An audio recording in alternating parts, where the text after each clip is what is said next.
اس عظیم الشان نادر شاہی چشم کشا انٹرویو میں میرے وزیر اعظم نے یو ٹرن کے متنازع فلسفے کے فیوز و برکات، اس کے فضائل سے امت کو، اس دنیا کے تمام باشندوں کو آگاہ فرمایا۔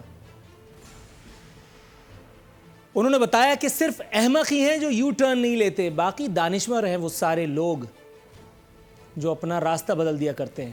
میں گڑبڑا گیا ہوں، کنفیا گیا ہوں۔ اس حساب سے اگر طارق بن زیاد صاحب کو دیکھا جائے تو وہ تو عمران خان صاحب کے مقابلے میں حماقت کا ارتکاب کرتے نظر آتے ہیں۔ اس حساب سے اللہ معاذ اللہ، پلیز پارڈن می سیئنگ سو، اللہ تعالیٰ مجھے معاف فرمائے، معاذ اللہ معاذ اللہ معاذ اللہ، توبہ استغفار، لا حول ولا قوت الا باللہ العلی العظیم۔ اس حساب سے تو مجھے پوری اسلامی تاریخ پر نظر ثانی کی ضرورت پیش آ جائے گی۔ وہ سب صحیح ہے یا یہ صحیح بیان فرما رہے ہیں؟ میرا خیال ہے یہ غلط بیان کر رہے ہیں۔ خان صاحب نے خوشی کا اظہار فرمایا کہ میں خوش ہوں کہ لوگ مجھے یو ٹرن وزیر اعظم کہتے ہیں۔ اس پر میں کچھ نہیں کہوں گا کیونکہ اس پر باتیں اتنی سخت ہیں کہ میں کم سے کم بھی کوئی بات کروں گا تو اس پہ معاملات ہیں۔ آگے بڑھتے ہیں۔ خان صاحب فرماتے ہیں نئے پاکستان کی بنیاد رکھ دی۔ لوگ ادھر ادھر دیکھ رہے ہیں کہاں ہے وہ پاکستان جس کی یہ بات کر رہے تھے۔ بتا رہے تھے کہ جس نئے پاکستان میں وہ رہتے ہیں، میں اور آپ نہیں، جس نئے پاکستان میں ہمارے وزیر اعظم رہتے ہیں وہاں قانون کی عملی طور پر حکمرانی ہے، غضب خدا کا۔ اب آپ دیکھیے ایک ہی ملک میں دو معاشرے کس طرح سے سروائیو کر رہے ہیں۔ دو الگ الگ دنیاؤں کے لوگ ہیں، میں اور میرا وزیر اعظم۔ جس ملک میں، جس معاشرے میں، جس سوسائٹی میں میں پنپ رہا ہوں، زندہ رہنے کی کوشش میں ایڑیاں رگڑ رہا ہوں، وہاں میرا وزیر اعظم نہیں ہے۔ اس کو پتہ ہی نہیں ہے کہ میرے ساتھ معاملات در حقیقت ہیں کیا، میرے مسائل کا ادراک کیا کرے گا وہ، میرے مسائل کا درما کیا کرے گا وہ۔ خان صاحب فرما رہے تھے کہ کرپشن فری گورننس ہم نے کی ہے، 13 ماہ میں کرپشن کا ایک بھی کیس سامنے نہیں آیا۔ حضور سامنے آیا لیکن آپ نے نظر ثانی نہیں کی، سامنے آیا لیکن آپ نے دیکھ کر کے اندیکھا کر دیا۔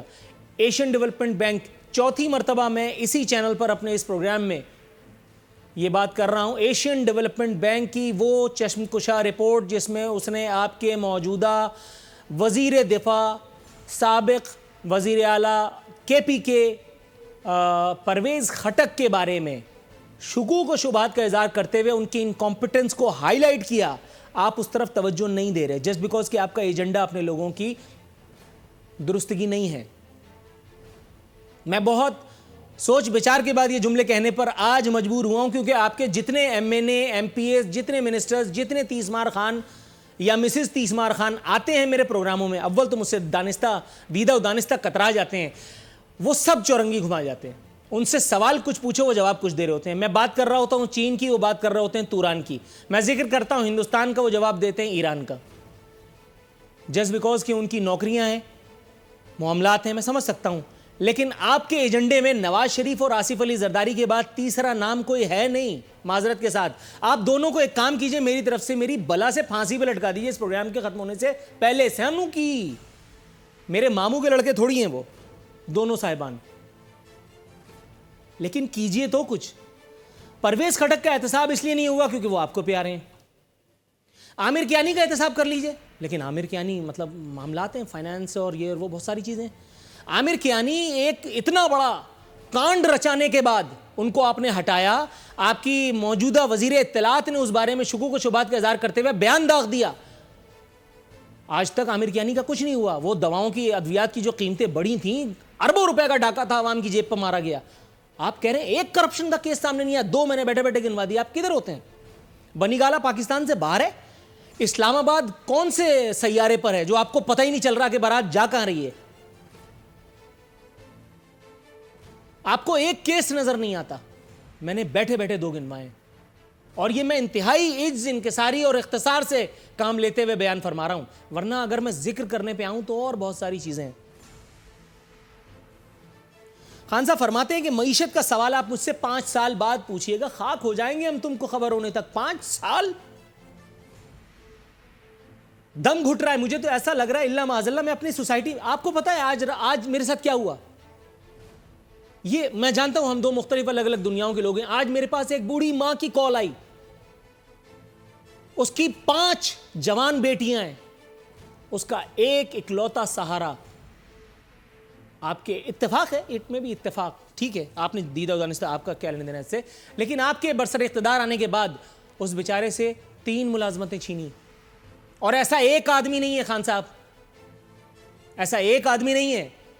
آپ کہہ رہے ہیں میں نے نئے پاکستان کی بنیاد رکھ دی, معیشت کو استحکام نصیب ہوگا, کب ہوگا؟ لوگ ڈاکے مارنے پر آ گئے, چھینا جھپٹی عروج پر ہے, کوئی لا انفورسمنٹ ایجنسی قابو نہیں کر پا رہی ان جرائم کو.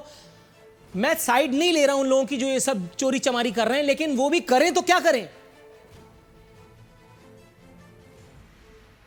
میں صرف یہی کہہ سکتا ہوں کہ تم آسمان کی بلندیوں سے لوٹ آنا, مجھے زمین کے مسائل پہ بات کرنی ہے یار. ہماری پچ ایک جیسی نہیں ہے. فرماتے ہیں کہ حکومتی کارکردگی جانچنے کا وقت 5 سال کے بعد ہوتا ہے, لیکن نواز شریف اور آصف علی زرداری کے دور میں ایسا نہیں تھا. آپ نے بیچ میں ہی سینہ کو بھی شروع کر دی تھی, آپ نے بیچ میں ہی روڑے اٹکانے شروع کر دیے تھے, دھرنا ادھر ادھر کنٹینر, ادھر شور شرابہ. آپ پاکستان کی وہ واحد اپوزیشن تھے جس نے ایک اکیلی جماعت نے تگنی کا ناچنا چاہا تھا حکومتوں کو. ٹھیک کیا تھا, حکومتوں کا کام ہی ہے, ان کو اچھا ہے کہ آپ جیسی اپوزیشن ملے.